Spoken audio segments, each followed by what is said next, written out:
Spectators can also watch some elephants play polo, as well as a beauty contest.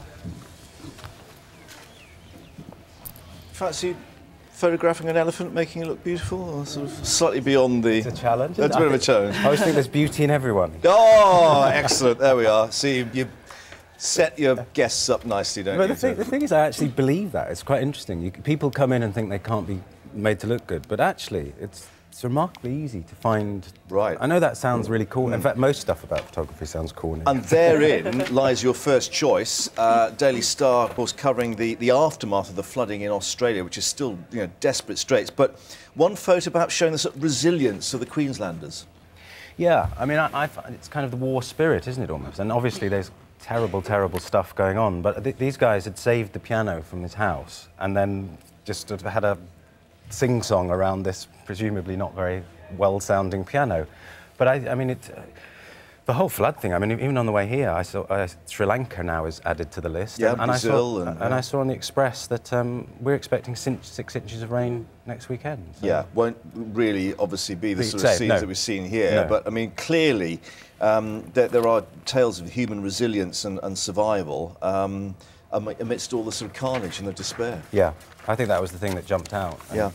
OK, the Times, oh no, the Mail rather, T-shirts in a bit of a sort of, well, not very honourable political row going on in the chamber. I love this. This reminds me straight back to the Tudors and people meeting in the Palace of Westminster and sort of going, "You will give way to the honourable gentleman, the Speaker of the House." I will not give... But the fact that they've sort of met and had this sort of archaic interaction, but then managed to... Somebody's producing T-shirts, which even MPs apparently are buying, because he ended in some rather rude fashion with an expletive, which now apparently is on the T-shirts. Yes, you're not ... royalty, Mr Speaker. And this is a sort of confrontation between Conservative MP Mark Pritchard and the Speaker, John Bercow. Yes, and apparently Mark Pritchard is relatively hard to provoke, so... Yes, normally mild-mannered, you say. The worrying thing for Mr Bercow is apparently the T-shirts are selling like hot cakes behind the sort of scenes in Westminster. Yeah. One wonders where they're going to wear them. I mean, presumably not around Westminster. Is it a secret society? Underneath their suits, they're also wearing the T-shirts. Come to my T-shirt party, right? Yeah, the anti-speaker party. But, I mean, clearly it's an indicator of that even at that sort of level, that, you know, you can have playground rows and the rest of it. And what I think what particularly grabs me about it is not just the playground row, but the fact that it's sort of done in the time of yesteryear. Yeah. It's almost even the quotes we hear sound like they were from 200 years ago. Well, there's got to be parliamentary language, otherwise they're ruled out of... Which is where Pritchard slightly... Yeah, it's gone beyond the pale. OK, the Open University may be back on the agenda.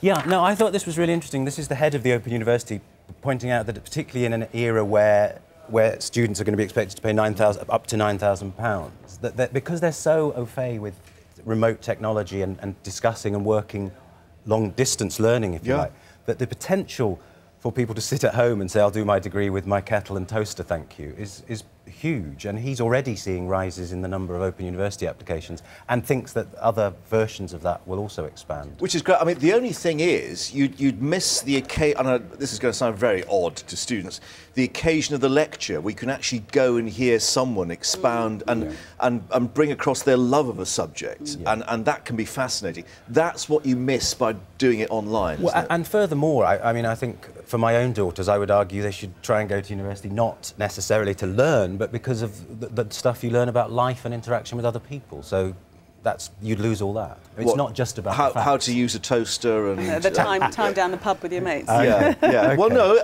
it is, I mean, actually, this is very important, that when you talk about further education, that's part of it, that you're learning to grow as well before you get into the world of employment. And from my own experience at university, I could say the facts are the least important. Right, OK. Now, the King's speech may well bring Oscar nomination, but it's striking a chord in other ways.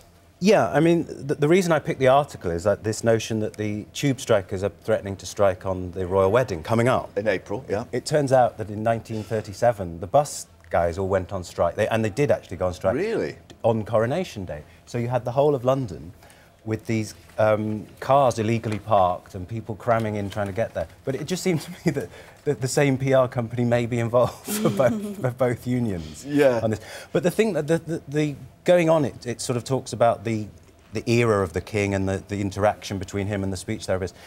For me, it's incredibly striking because doing what I do and walking into a room and meeting a prime minister or a movie star and trying to get a great portrait of them, you have to get them off their perch. And of course, everybody is a real person as well as a... And this is what happens in the film. And he basically says to the king, you're going to be an ordinary bloke in here, this is my kingdom, and if you're not going to be an ordinary bloke, I'm not going to work with you. And that's exactly how you have to be with a portrait.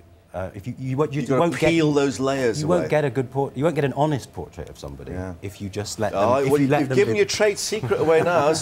Anyway, thank you very much for joining us. Great to see you, and I love the jacket. Wonderful. Thanks very much. It is spectacular. Yeah, you've got to top that the next time round, haven't you? You're watching Sunrise on our website at SkyNews.com. Berlusconi's behaviour while the Italian Prime Minister's being investigated.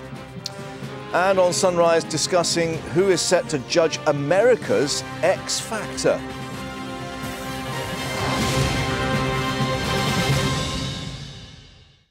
The Sky News Snow Report. Sponsored by InsureandGo.com Travel Insurance.